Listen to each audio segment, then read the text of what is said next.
কাব্যা স্বস্তিকের বিয়েতে ধামাকাভাবে ফিরে এলো গীতা। বেশ টান টান পর্ব হচ্ছে গীতা এলএলবিতে। গল্পে টুইস্ট রাখতে ধারাবাহিকে মিসিং দেখানো হচ্ছে গীতাকে। কৃপান, কাব্যা এবং কিরণকান্তি ব্যানার্জি ষড়যন্ত্র করে গীতাকে মেরে ফেলার চেষ্টা করে। পাহাড় থেকে ফেলে দিলেও মারা যায়নি গীতা। তবে ধারাবাহিকে এখনো গীতাকে দেখানো হয়নি। তবে দুর্ভাগ্যবশত ধারাবাহিকে এত সুন্দর জমজমাট টান টান এপিসোড হলেও টিআরপি চার্টে পিছিয়ে পড়েছে। এতদিন টিআরপিতে অনেকটাই এগিয়ে থাকলেও গত সপ্তাহে স্লট হারা হয়েছে গীতা এলএলবি। তবে আবারও স্লট দখল করতে ধারাবাহিকে নিয়ে আসা হচ্ছে দারুণ চমক। আবারও বিয়ের পিঁড়িতে বসতে চলেছে স্বস্তিক। কাব্যার সাথে বিয়ের অ্যারেঞ্জ করা হচ্ছে। কাব্যা স্বস্তিকের বিয়ের মুহূর্তেই ধামাকাভাবে ফিরে আসবে গীতা। এবার কাব্যার পর্দা ফাঁস করতে চলেছে।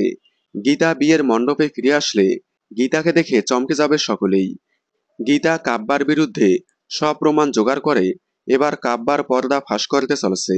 বেশ হাই ভোল্টেজ পর্ব আসতে চলেছে গীতা এলএলবিতে।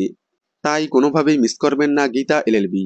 দেখুন সোম থেকে রবি ঠিক সন্ধ্যে 6:30টায় স্টার জলসায়। গীতা এলএলবির সকল আপডেট সবার আগে পেতে চ্যানেলটি সাবস্ক্রাইব করে পাশে থাকা বেল আইকনটি বাজিয়ে দিন। ধন্যবাদ।